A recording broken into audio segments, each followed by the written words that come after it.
مہمان کا حکم ہے اس لیے سب کچھ کرتے ہیں. میلاد بس اتنی ہے، میلاد بس اتنی ہے کہ حضور کی آمد کا ذکر کیا جائے، لیکن چونکہ آنے والا اس قدر شان و شوکت والا ہے، خدا کا حبیب ہے کہ ہمارا دل نہیں بھرتا کہ زمین پہ بیٹھ کر وہ واقعات بیان کرے. اس لیے ہم لائٹنگیں بھی لگاتے ہیں، کمکمے بھی لگاتے ہیں، اسٹیج بھی سجاتے ہیں، جھنڈے بھی لگاتے ہیں، دھوم دھام کرتے ہیں، تاکہ پتہ چل جائے آنے والا معمولی نہیں، وہ اللہ کا نائب مطلق آ رہا ہے. تقریر کا حکم تعظیم کے لیے کیا جاتا ہے، ورنہ میلاد صرف واقعات میلاد کو بیان کرنے کا نام ہے. اب آئیے نا خدا نے کیسے ان کی آمد بیان کی.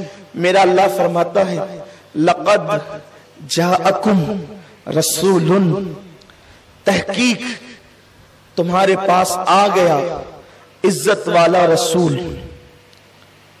اس رسول کی شان کیا ہے؟ عزیز عنتم حریص. تمہارا مشقت میں پڑنا اس رسول پر بڑا بھاری پڑتا ہے. وہ تم سے اتنی محبت کرتا ہے کہ اگر تمہیں کانٹا بھی چبھے تو وہ بے چین ہوتا ہے. تمہارے گھر کے چراغ کی بتی بھی گل ہو جائے تو اس کو بے قراری ہوتی ہے. وہ تم پر بڑا مہربان ہے. اللہ کے انعامات جب تم پر وہ دیکھتا ہے تو اس میں وہ حریص ہے. حل من مزید کہتا ہے، مزید کی طلب کرتا ہے.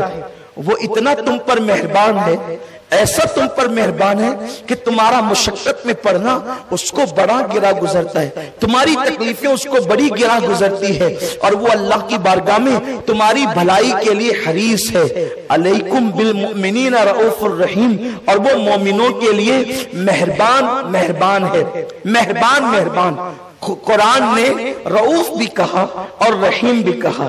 یاد رکھیں ماں باپ کے لیے خدا نے رحیم کہا لیکن رؤوف نہیں کہا. اور بھی جگہ پر کہیں کسی کو رؤوف کہا تو رحیم نہیں، لیکن یہاں رؤوف بھی کہا اور رحیم بھی کہا. یعنی یہ تم پر مہربان ہے. یہ کتنا مہربان ہے؟ ایک ماں اپنے بچے پر جتنی مہربان ہوتی ہے اس سے زیادہ یہ تم پر مہربان ہے. ایک باپ اپنی اولاد پر جتنا مہربان ہوتا ہے اس سے کروڑوں درجہ زیادہ یہ تم پر مہربان ہے. بلکہ بتا دوں ذرا دل کے کان اگر میری طرف لگے ہیں تو دل کھول کر بڑی ذمہ داری سے یہ گفتگو سن لے. وہ ماں سے زیادہ مہربان ہے، وہ باپ سے زیادہ مہربان ہے. حتیٰ کہ ایک نبی اپنی امت پر جتنا مہربان ہوتا ہے وہ نبی سے زیادہ تم پر مہربان ہے. کیونکہ اب آپ دیکھ لیں ذرا، میں بڑی ذمہ داری سے یہ بات کہنے لگا ہوں کہ ایک نبی اپنی امتی پر جتنا مہربان ہوتا ہے وہ اس سے زیادہ تم پر مہربان ہے. اس لیے کہ جناب نوح بھی اپنی امت پر مہربان تھے، جناب موسیٰ بھی اپنی امت پر مہربان تھے، جناب عیسیٰ بھی اپنی امت پر مہربان تھے، جناب داؤد بھی اپنی قوم پر مہربان تھے، جناب یوسف بھی اپنی قوم پر مہربان تھے. یہ سب مہربان تھے. یہ ایک نبی ہی تو تھے جو اپنی امت پر مہربان تھے، لیکن نبی امت پر جتنا مہربان ہوتا ہے یہ اس سے زیادہ مہربان ہے. مطلب کیا ہوا؟ اب ذرا آئیے تاریخ کے جھروکے میں جھانکے اور میری قوم کے جوانوں ذرا دل کے کانوں سے سن لو کہ وہ رسول امت پر کتنا مہربان ہے. رؤوف الرحیم قرآن نے کہا ہے. جناب نوح علیہ السلام اپنی قوم کے درمیان آتے ہیں اور آنے کے بعد کہتے ہیں، کیا کہتے ہیں؟ اے میری قوم ان بتوں کو چھوڑ دو، یہ بت نہ نفع پہنچا سکتے ہیں نہ نقصان پہنچا سکتے ہیں، چھوڑو انہیں. حضرت نوح علیہ السلام قوم کو سمجھایا، قوم نہ مانی، خاموشی میں سرگوشی میں سمجھایا، نہ مانی تو چلا کر سمجھایا، نہ مانی اس کے بعد بلا کر کے پکارا. انہوں نے چہرے چھپا لیے، بھاگ گئے. حالت یہ ہوئی کہ اس وقت توجہ فرمائے، بہت غور سے سنیں، میں تاریخ کا وہ باب پیش کر رہا ہوں تاکہ آپ کو اپنے نبی کی اہمیت پتا چلے. میرے آقا صلی اللہ علیہ وسلم کے دیوانوں، وہ صرف نماز لے کر کے نہیں آئے تھے، وہ صرف روزہ لے کر کے نہیں آئے تھے. ان کا احسان صرف اتنا نہیں کہ وہ نماز روزہ دے کر کے چلے گئے. نہیں، ایک ماں اور باپ کا رشتہ جہاں دم توڑ دیتا ہے اس سے زیادہ میرے نبی کا رشتہ میرے نبی نبھاتے ہیں. اللہ اکبر. جناب نوح